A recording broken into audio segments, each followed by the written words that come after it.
Blog Talk Radio. Welcome to Your Best Life with Carol the Coach. Welcome to Your Best Life with Carol the Coach. Do you question your abilities, your appearance, your age, or your wisdom? Let Carol the Coach empower you to break free of your fears so you can accomplish your dreams. Are you ready to create the life you deserve? As a personal coach, Carol brings you 25 years as a trained psychotherapist, an unparalleled experience to get you closer to your goals and unlock your potential. This is your time. You deserve the good life, your best life with Carol the Coach. Well, welcome to the show. I am Carol the Coach, and I am so excited to be here because I am doing Sex Help with Carol the Coach, and this show is specifically an opportunity to talk about sexual addiction. You know, to my knowledge, I know of no other radio show that will help you with sexual addiction. And this is an up-and-coming field. We all know that you are dealing with lots of issues that are plaguing you, and so I want you to know that you have an opportunity to actually hear information that's going to help you, to talk to people who have had this issue, to hear the experts who have different opportunities and experiences that can make your life better. I mean, it doesn't get any better than that. And let me tell you a little bit about myself. This is our first show. It's very important that you know that it's help and hope and strength and recovery all in one. This is the show that's going to make your life different. So if you are plagued with some feelings that you have sexual addiction, or if you know for a fact that you do and you've been avoiding that, you can listen to the show, you can download it on your iPod, and you can figure out what you need to do to make your life different. And here's what I promise you. I've worked with this issue long enough to know that if you work the work, if you do the steps, if you get a good trained psychotherapist, your life will be different. Not only will it be different in that you will work on recovery from sexual abuse and sexual addiction and the trauma that you may have experienced in your life, but you will also take your life to the next level. And I cannot emphasize enough how important it is for you to know that you have a friend here. You have somebody who's going to help you through this. And, you know, this is something that's very, very difficult to work with. And you need somebody who absolutely has the experience and the knowledge to get you through to the next step. You know, I trained with Patrick Carnes, and for anybody who has ever worked with anybody with this disorder, you know that he is the guru. He is the person that actually brought to a head what this issue was all about, and it was certainly in the 80s. And he helped to write the book, The Bible of Sexual Addiction, and he has been training therapists. He's felt that it's his passion to take people to the next level, and I cannot encourage you enough to get the SAA book, Sexual Addicts Anonymous, and read the stories and read the steps and learn what it is that you need to do to make your life different. Now, Dr. Carnes has written a lot of books. There is no doubt about it. He has written books that will help you to both decide, do you really have a sexual addiction, and then create the infrastructure you need to get healthy.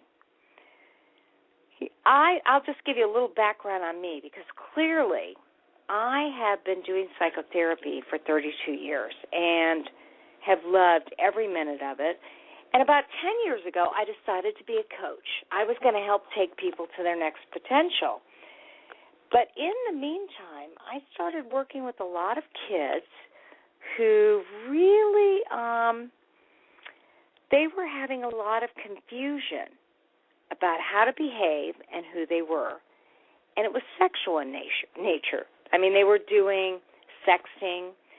They were looking at things that they never should have looked at. And they really just didn't know what to do. And so when I started getting these referrals, I said to myself, this is something that we have never really dealt with before. Now, I'm not telling you that hypersexuality has not been around, because indeed it has. It's been around for a long, long time. But with the addition of the Internet, and with so many opportunities to saturate your brain with images and people and opportunities, it has become a new epidemic. As a matter of fact, so many people call this the crack of the Internet, meaning that it is the Internet and pornography has turned into absolutely a situation whereby people are dealing with things that they have never dealt with before. And as a result, I must tell you that we are looking at brain situations we've never seen before, because we have so many people that are on the Internet looking at pornography, and it is doing things to the brain and producing chemicals that truly we've just never seen. So this is a new field. And if you feel like you're plagued with sexual addiction, I can only say to you that you're not the only one. You are one of hundreds of thousands of people that have, in some ways, you've been seduced into believing that you could look at things like this and be okay. And what we're finding out now is that, no, you can't be okay. There's plenty of situations in one's life whereby if you're looking at porn and it's preoccupying your mind, you're spending more time than you need to, then more than likely you may have an addiction. Now, I know Tiger Woods kind of brought to light what addiction was all about, and there are people that say, hey, Tiger did not have an addiction. He had accessibility, and when you're somebody very famous and you can be with a variety of women, what's wrong with that? There may be nothing wrong with that. But I'm here to tell you that when behavior becomes out of control, when you're feeling bad about yourself, when you're hiding things from your loved ones, you suffer from something called hypersexuality disorder.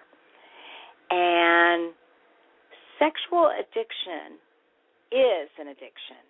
It's a psychiatric compulsion. And as a result, you think you may have control, but in actuality, you don't have control.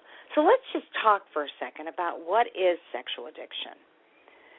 Well, they say that sexual addiction is defined as any sexually related compulsive behavior which interferes with normal living and causes severe stress on family, friends, loved ones, and one's own work environment. So my first question to you as you listen to this radio show is, have you been engaging in behavior that you wouldn't want your mother to know about, you wouldn't want your wife or husband to know about, you wouldn't want your children to know about, and you wouldn't want your employer to know about? And if that's the case, I'd ask you to look a little bit deeper. It's sexually related compulsive behavior. So is this behavior compulsive? Do you tell yourself, I'd like to stop, and I will stop, but I can't stop? I mean, you've said, okay, I'm not going to get on the internet and I'm not going to look at porn any longer. And then whether it be an hour, a day, or a week later, you find that you are actually looking at pornography, or you are actually calling somebody on a chat line, or you are actually visiting a prostitute or an escort service. There are so many different types of sexual addictions, and we're going to be talking about those tonight. I'm going to be educating you a little bit about what is sexual addiction. You heard me just say that it is any behavior that is sexually related, compulsive, and it interferes with normal living. When I work with people, men and women alike, certainly more men than women, but women are on the rise, they admit, yes, they have this behavior, and yes, they're keeping it from others, and yes, they are rearranging their lives so that they can engage in that behavior. So are you somebody who has taken some risks? You have actually gone on site when you knew you shouldn't. You have told the wife or your husband that you're unavailable because you really would rather engage in sexually compulsive behavior than go to a retreat or go to a reunion or go to one of the kids' games or go to work. If that sounds like you, more than likely you have sexual addiction. Now, sexual addiction has been called sexual dependency and sexual compulsivity. By any name, it is compulsive behavior that completely dominates the addict's life. Okay, now you've heard that, and you may be going, well, now, Carol, I got to tell you, it doesn't completely dominate my life. I am able to take a bath. I am able to hang out with the wife and go out on a date. I am able to read the paper. I am able to go to work. But I would ask you, do you tend to make sex a priority more important than your family, friends, and work? And if you find that yes, indeed, there are times when you do that, then you have a sexual addiction. And make no mistake, that requires that you get some help. Not just help with a counselor, not just reading a book, but you need a whole variety of interventions that will help to not only deal with this addiction, but take your life to the next level so you can be better than you were prior to the sexual addiction. That's what I promise you as a coach. And certainly the way that I've been trained with Patrick Carnes, once you figure out how to manage this compulsion and you follow the 12 steps, you will be able to take your life to the next level and say, what else do I want to do with my life? Now, is sex the organizing principle of your life? I mean, are you willing to sacrifice what you cherish most in order to preserve and continue your unhealthy behavior? I can't count the amount of people that have come into my office and have lost a lot of or most everything because of their sexual addiction. Maybe they went to work and for the 1,000th time got on the internet and looked at pornography, and finally they were discovered. They lost their job. They were put on probation. They were written up. Is that you? You say, well, no, I don't look at porn during the day. Well, I'm kind of surprised because, to be real honest, I'm going to tell you that the number one time to look at porn is not in the middle of the night, even though that may be the time that you look at it. It's actually during the workday, and it is at work. But, okay, it matters not whether you look at it in the middle of the day or you look at it in the evening, early evening, or you look at it after the wife has gone to bed.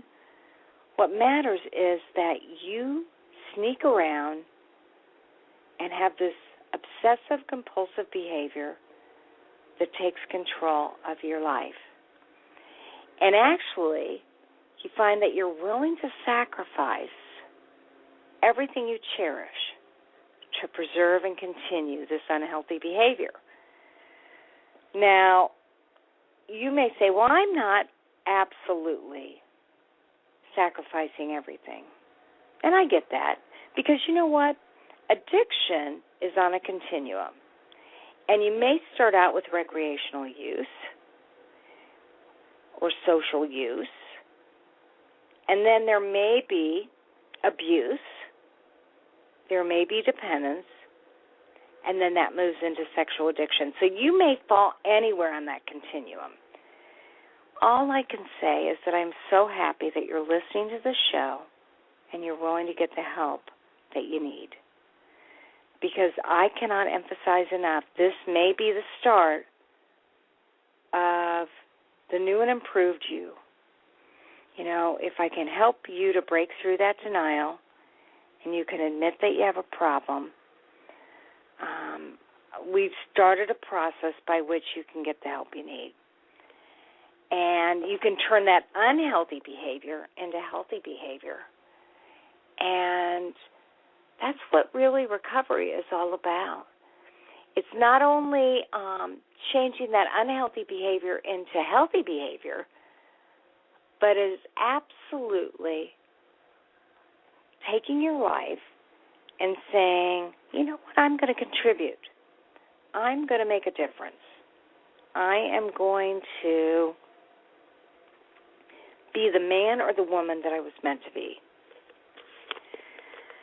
Now, I got to tell you, no single behavior, no pattern absolutely defines sexual addiction. So if you're sitting there listening to the show and you're saying, well, that's not me, I get that. However, if you feel like in some way your life has become unmanageable, maybe you've promised yourself that you'd stop doing this, or you would only do it on the weekends, or you would only do it when your wife or husband was out of town. And then you found that you couldn't stop. That's what we call unmanageable. So, do you masturbate compulsively? Do you look at pornography and it interferes with your normal relationships? Are you involved in some sort of escort service or prostitution? I don't care if it's once a year, once a month, once a week, once a day. Is it something that you hide and it's costing you your relationship or money? Or is it interfering with your life? Maybe you are involved in exhibitionism or voyeurism or indecent phone calls. And of course, there is that part of sexual addiction that deals with molesting, incest, rape, and violence. I have to admit, most of my clients are normal people. They're CEOs, they are firemen, they are policemen, they are roofers, they work in IT, they work in corporations. They are not anybody that one would think would go to jail.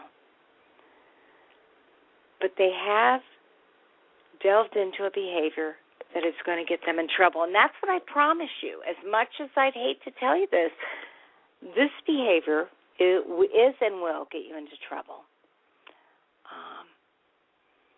Because, even the healthiest forms of human sexual expression can turn into self-defeating behaviors. And that's what sexual addiction is. So I don't want you to feel bad about yourself. I'm not here to do that. I'm here to normalize the behavior and to tell you that there are things you can do. And that's what counts. That's what makes a difference. That is when you say, you're right, Carol, I've got a problem and I need to get some help.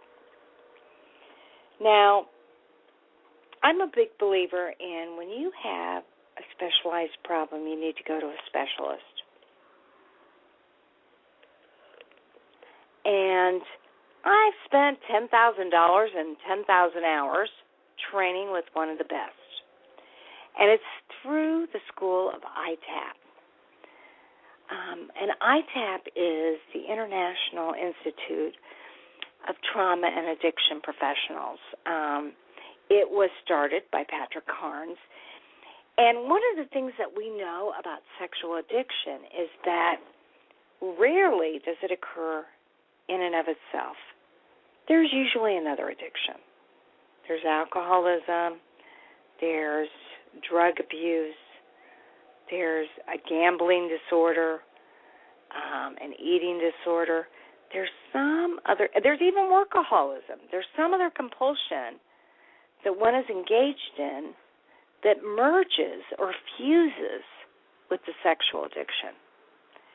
And so, there may be somebody I'm working with, and he is a workaholic. He is providing, or she is providing beautifully, really keeping his or her family set up in such a way that the average person would go, oh my gosh, he is an executive in a corporation, he works a lot of hours, but, this man or woman is quite the provider for the family. And I guess that's what I want to tell you, is that people that have this disorder are not in any way, shape, or form deviant, and yet they have a behavior that is deviant. So I would ask you, have you felt like a deviant? Have you known that something is wrong? And you just didn't know what to do. You didn't know where to go. The first thing I would tell you is to go to www.sexhelp.com and take the test that will let you know whether you have sexually compulsive behavior. Now, to date, and we're doing research, and this is a fairly new field, but to date, sex addicts are men, 3-to-1. Very similar to alcoholism or compulsive gambling. Now, I believe that actually there is a higher ratio of women, but it's not reported yet. And if we look at all the different types of behavior, from exhibitionism and voyeurism and molestation and internet porn, it is clearly a problem. Online sexual behavior makes up 60% of sexual addiction. We're seeing kids manifesting these behaviors. I cannot tell you how many kids have come into my office and they've seen, by the time they're 11 years old, they've seen 20 hours of hard porn.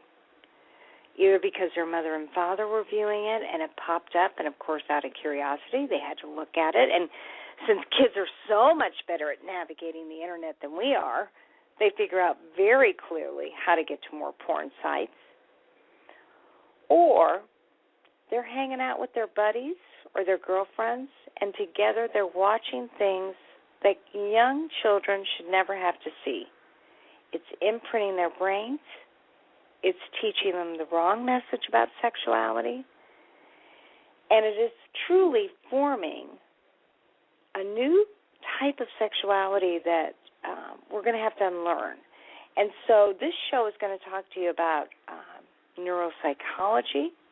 It's going to talk to you about neuropsychiatry and neurocircuitry. We're going to talk about how it has formed the brain and what we can do to not necessarily unform the brain, but how we can actually create some new neurocircuitry that offsets the circuitry that you may have established by looking at internet porn.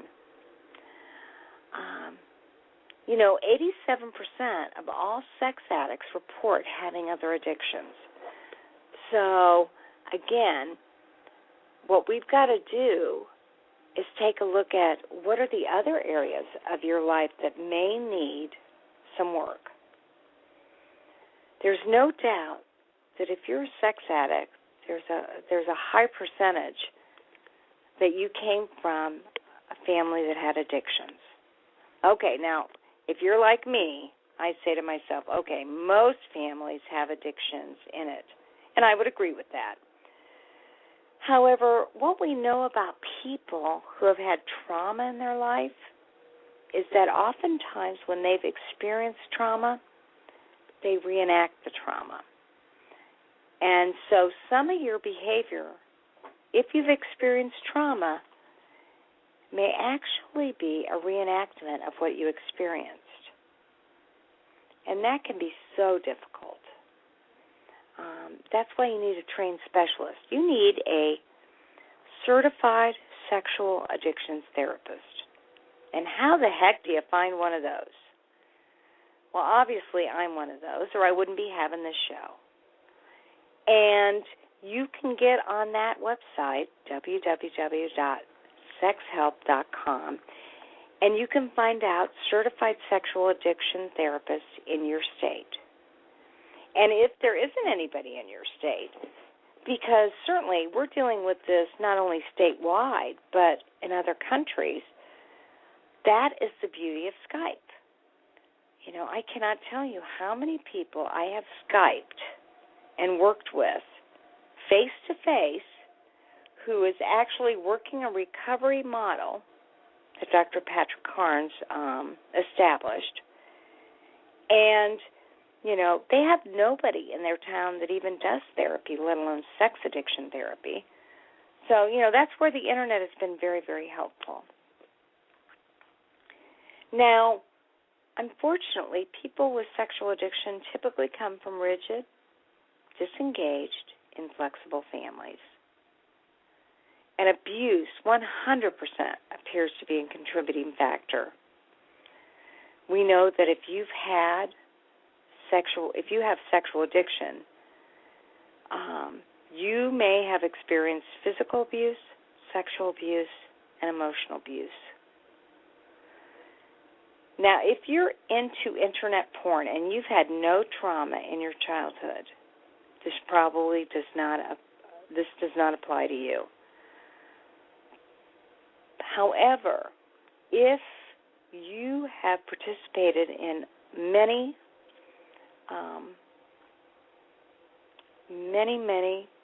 infidelities, multiple affairs, prostitution, massage parlors, escorts, if you are enticed by voyeuristic behaviors, if you are an exhibitionist, you probably have experienced physical, sexual, or emotional abuse. And that's the kind of thing that we want to actually work with. Now, if you have a situation whereby you really are not sure what you can do, you can always email me at carolthecoach@AOL.com, and I will be more than happy to help you. I actually have a website, and that site is www.sexhelpwithcarolthecoach.com. And that is to help you, one, get educated about what you need to do, and two, get beyond your denial. Now, I got to tell you, if you're listening to this show, you obviously are moving in and out of your denial. I mean, this is a positive thing if you're listening to the show. But the average person who has sexual addiction hides, minimizes, and deludes the impact of their problem. You know, and I'm sure you can relate to that. There were times that you said to yourself, I don't have a problem, or my looking at porn doesn't hurt anybody, or this is just natural. This is what men and women do. This is just exploring my sexuality. Does that sound like you? Because if it is, That is your addict talking. And I got to tell you, there is a wonderful system. It's called the Recovery Start Kit. Patrick Carnes established it. I know I'm talking a lot about him, but really he is the guru of sexual addiction. I mean, he is a psychologist who has made it his life's purpose and mission to help people with this problem. You know, he helped to write Sex Addicts Anonymous, and he has helped to put 12-step meetings together. Now, you may be saying, 12-step meetings? What the heck are 12-step meetings? Well, I am out of Indianapolis, and in Indianapolis, as well as most major metropolises, you will find that there are SA and SAA meetings. And those are 12-step meetings whereby you go to a church, a hospital, or a home, and you meet with other people that are in all sorts of stages of recovery. And you actually accept the fact that your life's unmanageable and that you need to depend on somebody greater than yourself, your higher power, to get you through this addiction. And just like AA or NA, you then go through the 12 steps. Now, I know that sounds like a lot of work for some people who haven't been involved in it, but in most cases, and probably 99% of the cases that I work with, it is such a relief to be with other men and women who have this disorder. And I have to tell you, it's mostly men. Unfortunately, there are not enough resources available for women right now. But we are willing to change that, and I'm willing to be a part of that if you live in the Midwest, and certainly if you live in Indiana. Now, let's face it, most children don't learn about healthy sexual behaviors, and they were exposed to the concept of sexuality from their friends. So I have to ask you, what were you taught about it, and what feelings did you have about sexuality? That's part of what keeps this a problem, is that there's always been this feeling of secrecy. You weren't really allowed to ask the right questions. There wasn't any healthy role models to talk to you about sexuality. And so as you can imagine, this feeds into the secrecy of sexual addiction, because you couldn't talk about healthy sexuality, let alone talk about unhealthy sexuality. So I want you to think about your own sexual history. A good certified sexual addictions therapist will ask you about your sexual history. They'll want to find out, what did you know? What did you learn about sexuality, and was there any trauma from your past? I mean, I've had people come in and they said, oh my gosh, I molested my sister, my cousin, my brother, or whatever. And I have to clarify, you know what? You didn't molest anybody. That was normal sexual play. But then there are other people that say, oh yeah, I went through sexual exploration with my cousin. And then I find out, no, that actually was molestation. There was a big age difference. There was coercion. There was force. So a good sexual addictions therapist will help you to look at that. You want to go to somebody who can do a thorough sexual history and who has a certification in addiction disorders. I wish I could tell you that in working with a certified sexual addictions therapist that you will get through this real quickly, but actually you won't. What you'll do is when you work with a certified sexual addictions therapist, you will develop a relationship with somebody who will be available to you for life. You know, they'll work with you for the 3 to 5 years that it's probably going to take you to work through your issues and to maintain a good level of recovery. And then hopefully they'll either know the coaching work that you can move into so that you take your life to the highest level and live the life you deserve, or they'll refer you to a coach that can do that. This really is long-term work, but it's something to actually look forward to. I mean, how often do you find somebody who can actually be your ally? I mean, that can be so very difficult to do. And so I want you to know that there is no doubt that a good certified sexual addictions therapist is going to help you to explore things that you've not been able to talk to anybody about. And you may find that, hey, you weren't the first one in your family to have this kind of addiction. I mean, so many of the men that I talk to say, hey, I really believe my father had the same addiction. There were multiple affairs, or he had a porn stash that wouldn't quit, or he told me it was okay to look at the stuff, just not to tell Mom. So think back in your own life to what your upbringing was like, and know that you are dealing with something that is relatively new, and that there are people out there that can help you. Now let's just look at the criteria for sexual addiction.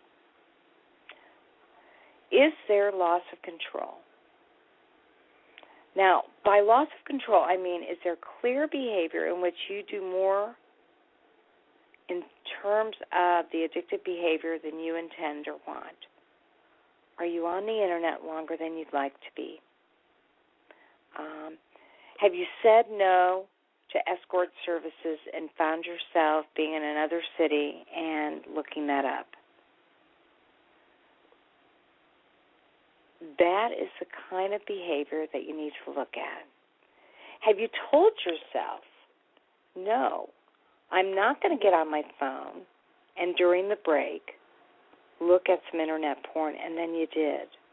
Or maybe you were the last one at work and immediately thought, wow, this is an opportunity where I can look at some pornography.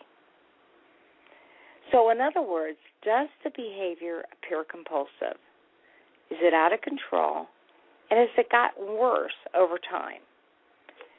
Now, that's where I may have some addicts that say, oh, no, my behavior isn't out of control. I mean, I was really out of control for a while, but I've had 3 months where I've only looked at it every other day for 2 hours. What we know about this behavior is it is progressive. And so don't fool yourself. Just because it seems like you've got it managed now, something will trigger stress, and you will engage in behavior that's more out of control. It will get worse. It is progressive. I guarantee you. Have there been multiple times when you tried to stop? Have you had repeated specific attempts to stop the behavior, and maybe you stopped for a while, but then you went back to it? Or maybe you couldn't stop at all. Now, in some ways, this kind of behavior is hypnotic. There's a real sense of time distortion, loss of time. Are you somebody who got on the Internet and you thought you'd look at it for 20 minutes, and 2 hours later, you're turning it off? Certainly, I've worked with lots of people that have gone 2, 3, 4, 5, 6 hours and realized that, oh my gosh, they've only got 2 hours of sleep before they get up to go to work. Or, I had a policeman, just absolutely the nicest guy, had a family, had stepkids and his own kids, and he was a great, great guy. He is a great, great guy. But he started looking at pornography on the job. And he made up excuses. He said that he was looking at cases, and he actually got involved in pornography at work in terms of he was busting pornography rings. So he had an absolute excuse. And then he'd be in his patrol car, and he'd be sitting at different sites, and he'd get on his laptop and he'd look at more pornography. And what he found was that he couldn't stop. And he was a healthy, happy policeman who was ravaged by this obsessive-compulsive part of himself. And so he became depressed and angry. And the more angry he got, the angrier he got, and the more out of control he felt, the more he would medicate those feelings with more porn. And by the time he came to see me, obviously he actually had been exposed. Let's face it, most corporations, most state agencies monitor computers, and it was discovered that he was looking at pornography way too much, and they confronted him, and he came to see me. And, at first he said, I'm going to go to Celebrate Recovery. And Celebrate Recovery is a 12-step group that is offered in a lot of churches, and it's what I call Recovery Light. It is an opportunity for people to go through the church and go to 12-step programs and be with other people that have some sort of addiction. So you might have a couple of alcoholics in it, and you might have a couple of drug addicts in it, and you might have a couple of sex addicts in it. You might even have a couple of workaholics in it. But truly, this disorder requires that you get specialized, intensive help. And so it took me probably 3 months to convince him, I want you in 12-step meetings. I want you to come and see me every week. I want you to get the Recovery Start Kit. I want you to write out to your addict how you're feeling, and I want the addict to write back to you. Just today, I had a client who came in, and he was reading his journal entry, whereby the addict wrote to him. He was 20 years old. He was in a small university. He had been with a girl other than his girlfriend, and he found himself fondling her in her sleep. And she woke up and she assured him that she was not going to do anything about that. And later on, she went to the police. And so he's on probation in college. And there's a part of him that, stays in denial and says, hey, she promised me she wouldn't turn me in. She told me she understood that this wasn't forced sexual assault. And she went back on her words. She's gotten me in trouble. And at the same time, I got to tell you that this is somebody who is ripe for sexual addiction. He's 20. So on the scale, the continuum, he's too young to have a full-fledged sexual addiction. But if he doesn't get help, guaranteed, his behavior is going to become more and more out of control. Now, do I think he's going to rape somebody? No. But I think he's going to look at more pornography, and he's going to experiment more sexually. And I don't know where that behavior is going to go, because he's already very preoccupied. And preoccupation is another criteria for sexual addiction. He's obsessing about sexuality, and then he feels guilt and shame.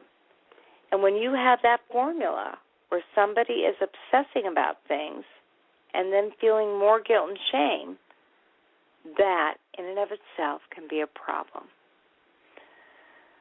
So we've talked about, okay, is there loss of control? Is there compulsive behavior? Have you tried to stop?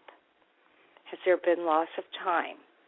Have you had to lie to others about that loss of time? Oh, I worked longer than I should have. Oh, I got tied up in a meeting. Oh, I helped Sam with the garage.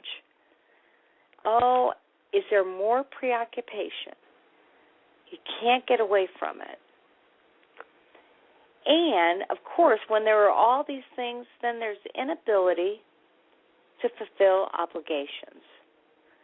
I guarantee you that this behavior will interfere with your work, with school, with your family, and friends. There's just no way that it can't. And that is what addiction does. It interferes with your daily activity and your family functioning and your work ethic. And you become a person other than what you want to be. You know, what we often see with addiction is that there's a continuation despite consequences. You know, one thing I know is that men and women come into my office and they go, okay, yeah, I got written up at work for not doing what I was supposed to. They didn't know I was looking at porn. They just knew that I wasn't getting my job done. And there might be a failure to stop the behavior, even though you have problems because of it. Social, legal, financial, physical. You know, maybe your wife says, you are no longer present in our lives. What is going on with you? Or maybe you're looking at it in the middle of the night and you're exhausted and it's hard to function during the day. Or maybe you're telling the wife, I'll meet you at that game. And then you disappear and you have an encounter and you come back late. You know, one of the things we know is that it absolutely interferes with normal functioning. And it gets worse. The behavior becomes more intense, more frequent, and more risky. And that's a guarantee. It doesn't stay at the same level. It doesn't get better. It gets worse. So, okay, you got this behavior, and you think you got it under control. Start charting it. Start seeing how many minutes, hours you spend acting out. Do a month or 2 or 3. You know, I've got a client right now, and he cannot stay in recovery. And I told him, I said, I want you to chart your behavior. And he's like, oh, I don't want to chart my behavior. That's worthless. And I'm like, when you start charting your behavior, you will get into recovery. You need to see how the behavior is escalating, and you need to see what actually triggers the sexual addiction. I happen to know for this guy it's loneliness. When he gets lonely and he's all by himself, that's when he's at risk. For other people, it's when things are going well.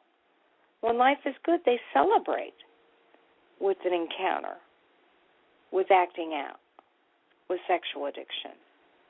But the bottom line is that this behavior absolutely, positively gets worse.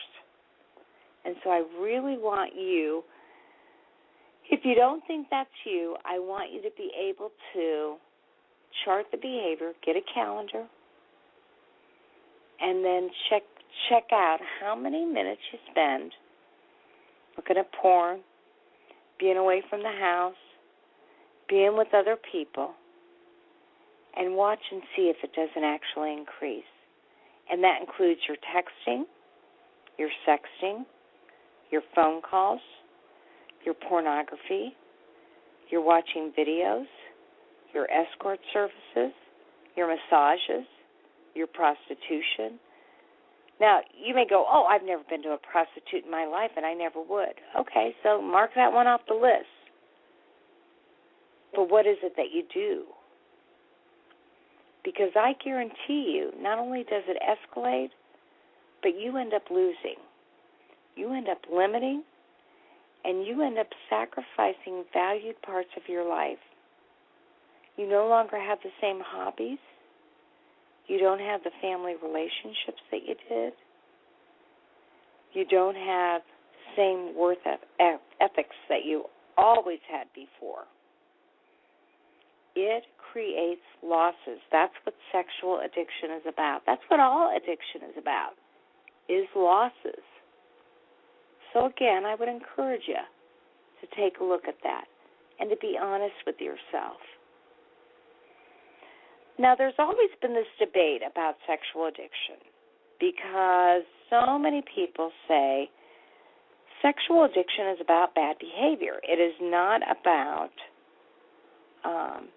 true addiction. There is no withdrawal.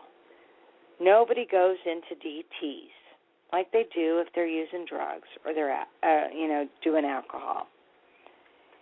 And in some ways you're right, or they're right, and in some ways they're wrong, because there is withdrawal. As with any addiction, it varies. I am a self-proclaimed workaholic. I love my work. I spend more time than I should working. And when confronted, when I talked with a therapist I'm just going to give you the real skinny. When I was getting this training, I see lots of clients and I do lots of things, and I was talking to my group about it with Patrick Carnes, and he stopped me and he said, Carol, how many clients are you seeing? And I said, well, I see anywhere from 50 to 55. And he said, you're a workaholic. And I said, well, no, I love it. I'm high energy. I can do it. I go, it doesn't interfere. I have 3 date nights with my husband a week. I have girlfriend night. I get together with a girlfriend, have for 17 years. I exercise. I exercise every day. I read. I have a very balanced life. And Dr. Carnes told me, he said, Carol, whether you know it or not, you are a workaholic. And that affects 3 areas that I want you to think about. He said, it affects your brain because your brain needs to rest. And I thought about that, and I thought, yeah, I hate to rest. I don't take naps. I get minimal sleep. I love to live life. So I could agree with that. And then he said, I don't care how many date nights you have. It affects your relationship with your husband. And it affects your other relationships, too. And although I had a hard time believing that, the more I got to thinking about it, I started watching my behavior. And I noticed that when I came home after a 12-hour day, 10, 12 hours, it didn't really matter, that I wasn't quite as communicative as I could have been. Maybe I wasn't even as affectionate as I could have been because I was kind of tired. And so I would veg a little bit. And then, I would isolate a little bit. Or maybe my husband would isolate and I wouldn't approach him as much. It just felt comfortable to do that. And yet we have a really good relationship. But I got to thinking, this may be true. And then the third thing he said to me was, and whether you know it or not, Carol, you are not as good of a therapist as you think you are because you're a workaholic. Now, I tried to tell him, I write columns, and I'm in the paper, and I'm on TV, and I have a waiting list, and people love me, and they never leave. They're very satisfied with my work. But I got to thinking about it, and I thought, if the brain needs to rest, I probably am not as alert. I don't want to fool myself. I think I was in some sort of denial. So I said, okay, Dr. Carnes, what the heck do I do? And he said, well, the first thing I want you to do is I want you to get the book on workaholism and read it from cover to cover, which, of course, I did because he's a guru, and I think, it's like free therapy, right? I'm in the middle of the class. He's giving me all this incredible advice. And then I looked for a Workaholic Anonymous meeting here in Indianapolis, and guess what? There were none. And my husband, as I shared with him, oh, boy, I think I might have this disorder. He said, oh, my gosh, you're going to have to start your own group? Now, that doesn't sound right for a workaholic. And I kind of giggled. And, indeed, I needed to start my own group. And then the other thing I needed to do was I needed to develop an infrastructure that supported me not working so much. And what I knew is that I couldn't continue to work at a corporate job where I saw 41 clients a week and worked my butt off. Remember, I loved it. I'm not complaining. But then see so many clients on the side. So 2 years later, it took me 2 years, but 2 years later, I have said to myself, okay, I am going to work less. And I just resigned from my corporate job, and I have put a quota that I'm only setting up 40 clients a week, and I figure 30 will show up, and that'll be a lot less than 50 or 60 clients. And I'm just going to enjoy being as opposed to doing. And I'm sure if any of you have ever been in 12-step programs, you know the important part is being, not doing. Now, will I experience some withdrawal? It might cause me some distress or some anxiety, some restlessness or irritability. And yet, I'm going to create some substitutes that actually help me with that. So here's what I'm going to ask you to do. We've actually concluded the first hour of Sex Help with Carol the Coach. And again, this is about hope, strength, and recovery. I'm going to ask you to email me at carolthecoach@AOL.com and let me know if you want to anonymously talk about what you think your addiction may be. I want you to go to iTunes and start downloading this show, because that's my promise to you, is that I'm going to put this on iTunes. This is the very first show, but I'm going to put it on iTunes, and you're going to get information every week that will help you in your recovery or help you to break through denial, no matter where you're at. And I want you to feel free to have an open dialogue with me, because I will get you to the right place, no matter where you live, where you are on that continuum of sexual addiction. This is your show to get the help you need and to get you on the road to recovery. There are hundreds of people that I am a part of. I'm a part of a group that has certified, specialized help. And I'm going to make your life better as long as you stay with me and listen to the show. So, email me at carolthecoach@AOL.com. Go to my website, www.sexhelpwithcarolthecoach.com. And tune me in next week, 9 o'clock on Monday evenings. And I promise to have some incredible experts that will also help you with your recovery. And as I say at the end of every show, this is an opportunity for you to fearlessly be yourself, because there will only be one of you at all times. So again, fearlessly be yourself and be honest with who you are and get the help that you need. Starts right here. So see you next week for more hope, strength, and recovery with Carol the Coach. Have a great week.